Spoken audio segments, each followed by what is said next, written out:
नमस्कार, आप देख रहे हैं दैनिक सवेरा हरियाणा। मैं हूं आपके साथ कुश कक्कड़। हरियाणा के फेमस सिंगर राहुल फैजलपुरिया पर हाल ही में हुई फायरिंग के बाद राहुल ने आज पहली बार मीडिया के सामने आकर एक बड़ा बयान दिया है। उन्होंने कहा है कि सोशल मीडिया पर जो एक पोस्ट वायरल हो रहा है जिसमें एक गैंगस्टर ने इस पूरी घटना की जिम्मेदारी ली है और 5 करोड़ रुपए की डील का दावा किया था, वो पूरी तरह से बेबुनियाद है। फैजलपुरिया ने स्पष्ट किया है कि उन्होंने दीपक नांदल के साथ काम जरूर किया है, लेकिन पैसे के लेन देन और शो डीलिंग का सारा जिम्मा दीपक का ही होता था। उनका खुद का उसमें कोई हस्तक्षेप नहीं रहा। राहुल का कहना है कि दीपक नांदल अब गलत कामों में शामिल हो गए थे, इसलिए उन्होंने खुद को उससे अलग कर लिया ताकि किसी कानूनी झमेले में ना फंसे। उन्होंने ये भी बताया कि जिस दिन उन पर हमला हुआ उस वक्त वो अपने काम से बाहर निकले थे और जब कुछ लोगों ने उनकी गाड़ी रुकवाई तो उन्हें लगा कि कोई फैन सेल्फी लेना चाहता है, लेकिन तभी उन पर फायरिंग हो गई। इसके बाद सोशल मीडिया पर पोस्ट डालकर उनकी छवि खराब करने की कोशिश की गई। राहुल ने यह भी खुलासा किया कि घटना के बाद जब वो पुलिस चौकी में मौजूद थे तभी उनके पास 5 करोड़ रुपए की फिरौती मांगने के लिए कॉल आया, जिसकी सूचना उन्होंने पुलिस को दे दी है। उनका कहना है कि इस तरह की झूठी बातों से ना सिर्फ उनकी छवि खराब होती है बल्कि उनके परिवार को भी खतरा हो सकता है। मामले की जांच अभी गुरुग्राम पुलिस कर रही है और राहुल ने साफ कहा है कि अगर कोई भी व्यक्ति आरोप लगा रहा है तो वह इसके सबूत पुलिस को सौंपे ताकि सच्चाई सबके सामने आ सके। आपको बता दें कि राहुल फैजलपुरिया जो कि हरियाणा के फेमस सिंगर हैं, उनके ऊपर हाल ही में हुई फायरिंग की घटना के बाद उन्होंने आज खुद मीडिया के सामने आकर सफाई दी है। उन्होंने बताया है कि सोशल मीडिया पर जो पोस्ट वायरल हुई जिसमें गैंगस्टर सुनील सरदानिया ने हमले की जिम्मेदारी ली और 5 करोड़ की डील का दावा किया, वो पूरी तरह से बेबुनियाद है। इस बारे में राहुल फैजलपुरिया ने मीडिया के सामने आगे और क्या बात की, आइए जानते हैं।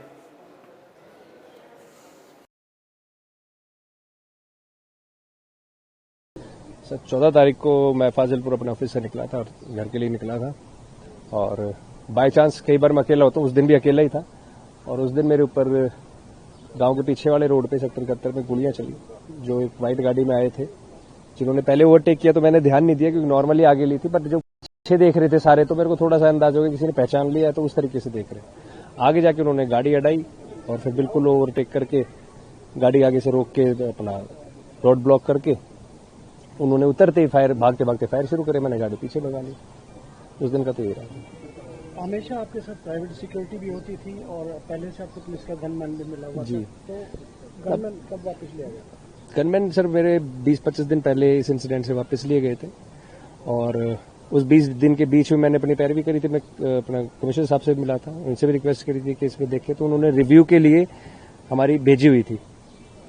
तो भी कावड़ में वो बिजी थे तो उस दौरान मैं 2-3 बार मिला हूं तो उन्होंने कहा था कि रिव्यू करा के जो भी होगा हम जल्दी कराएंगे। और प्राइवेट सिक्योरिटी उस दिन मैं बता रहा, मैं कहीं दूर जाना नहीं था, कहीं मीटिंग्स नहीं थी, कहीं शोज पे नहीं जाना, तो मैं अकेला ही था। स्टाफ को भी रेस्ट देना पड़ता है, मेरे एक स्टाफ की शादी थी वो वहां पे गया हुआ था तो घर तक जाना है, चलो नॉर्मली चल देते हैं, अकेले चल देते हैं। तो उस समय आपके मन में किस पे डाउट गया था? पहले भी आपको धमकियां आई थी सर? उस समय मेरे को समझ में नहीं आया कि हुआ क्या है, किसने किया है। मेरे को तो पहले वाले ही थे जो भाई सिद्धू मूसेवाले के टाइम पे हमारे ऊपर उस टाइम पे भी जो अपना धमकियां आई थी कि उसी में से कोई रिलेटेड होगा, क्योंकि उस टाइम पे हम सिद्धू भाई के मामले में खुल के बोले थे। इंडस्ट्री में शायद कोई इतना बोला, हरियाणा से तो कोई इतना बोला नहीं था, मैं सबसे ज्यादा बोला था, ज्यादा बातें रखी थी, मीडिया के सामने कड़े शब्दों में निंदा करी थी, गैंगस्टर्स को काफी चीजें बोली थी।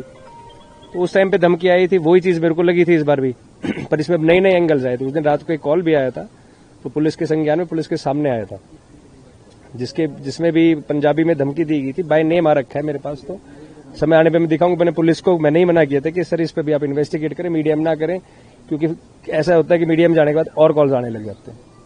अच्छा, इसमें जब आरोपी पकड़ा गया पुलिस के द्वारा तो उस समय आपका नाम आ रहा था कि आपने किसी से कोई पेमेंट देनी थी, दीपक नंदल का नाम आ रहा था, तो कौन है ये दीपक नंदल? क्या चीज दीपक नंदल? सर इसमें नए नए एंगल आए हैं, जिसमें से एक एंगल ये भी आया था, तो मैं इसमें बोलना चाहूंगा कि जो दीपक नांदल है, सुनील सरदानिया है, इंद्रजीत जो नाम आए हैं इसमें, इनसे मेरा ऐसा कभी कोई बड़ा लेना देना नहीं रहा। हाँ, मेरे साथ दीपक का काम रहा है, आज से 3 साल पहले हम अलग हो गए थे, 3 से 4 साल पहले।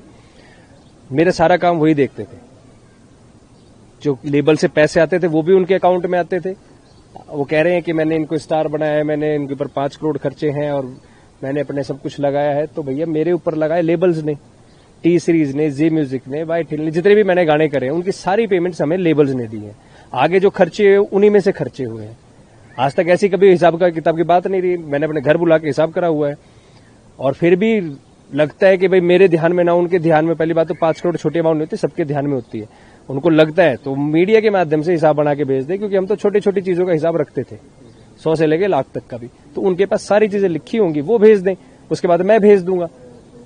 अगर उन्होंने ये काम कराया तो बहुत गलत कराया, इस तरीके की तो हरकत नहीं करनी चाहिए। लेकिन हाँ सर, मेरे को नहीं लगता है उनने किया है, लेकिन हाँ मुझे लगता है कि डीफेम करने के लिए उन्होंने पोस्ट जरूर डाल दी होगी कि उसको डीफेम करा जाए और अपना ठीक करा जाए। क्योंकि जब 2 पार्टनर्स अलग होते हैं और एक का काम ठीक चल रहा है और एक देश छोड़ के कहीं गलत गतिविधियों में हो, तो वो कोशिश करेगा कि भाई इसको डीफेम करे, इसका काम खराब हो, इससे जितना हो सके मीडिया में गिराए। भी अप्लाई किया था आपने? जी सर, मैंने आर्म्स के लिए भी अप्लाई किया था और इस इंसिडेंट से हफ्ते पहले ही किया था। अच्छा, एक चीज और है कि पंजाब इंडस्ट्री में काफी ऐसे हैं जिन पर हमेशा इनसे पैसों की मांग की जाती है। सर क्या मानते हैं म्यूजिक इंडस्ट्री को आजकल टारगेट किया जा रहा है? सर, हर इंडस्ट्री को टारगेट किया जा रहा है। आज के टाइम में तो जो भी बंदा जिसके पास भी पैसा उसे टारगेट किया जा रहा है। नए नए तरीके आ रहे हैं। अब ये फिरौती मांगने का नया तरीका है। अगर उन्होंने ये चीज करी है, अगर दीपक का जहां नाम आ रहा है कि भाई उन्होंने ये करा है, तो ये भी एक नया तरीका है, नया ट्रेंड है कि ब्लैकमेल करके पैसे ले। 5 करोड़ का हिसाब तो हिसाब के तरीके से करते। ये कौन सा तरीका होता है पैसे मांगने का? तो आजकल फिरौती मांगने के भी तरीके बदल गए हैं। पहले थे कि गाने दे दो, फलाने लेबल को दे दो, लेबल से पैसे उठा लेते थे गैंगस्टर्स। शोज करवा लेते थे, इवेंट मैनेजमेंट से पैसे ले लेते, वो फलाने सिंगर जाके शो करके आते। तो तरीके बहुत है इनके पास। बस यही है कि पुलिस इसमें डीपली इन्वेस्टिगेट करे, सच्चाई को सामने लाए। जिसने भी किया है, जैसे भी किया है, जो भी है, उस पुलिस से मेरी रिक्वेस्ट है कि इसमें अच्छे से कार्रवाई करें और इसमें बिल्कुल चीज को क्लियर करके दें। इंडस्ट्री से कोई सहयोग नहीं मिला? इंडस्ट्री से सर इस मामले में कोई सहयोग नहीं करता। सिद्धू मूसेवाले के टाइम पे मैंने सहयोग किया था। पिछले 2 साल से सिक्योरिटी में रहना पड़ता है। गैंगस्टर पीछे लगते हैं, कोई नहीं चाहता कि किसी के पीछे गैंगस्टर्स लगे। कोई भी इंडस्ट्री का हो, कहीं का भी हो, सबके फोन मेरे पास आए, एक एक आदमी के, एक एक सिंगर के, सबके जितने भी मेरे नोन है सबके फोन आए। लेकिन मैं भी नहीं कहता कि भाई तुम पोस्ट डालो, फलाना करो, उनको टारगेट करा जाएगा मेरे बाद। एक अंतिम सवाल, गुरुग्राम पुलिस पर कितना भरोसा है? गुड़गांव पुलिस पे मेरे को पहले भी पूरा भरोसा रहा है। अपने कमिश्नर गुड़गांव पे मेरे को पूरा भरोसा है। मैं 2 से 3 बार मिला हूं, उन्होंने अच्छे से मेरी बात सुनी है, हर बात का उन्होंने ध्यान दिया है। सिक्योरिटी को भी लेकर उन्होंने कभी मना नहीं किया, रिव्यू पे उन्होंने दी हुई थी और उन पर पूरी उम्मीद है और इसको डीपली वो इन्वेस्टिगेट करें, मेरी उनसे रिक्वेस्ट है।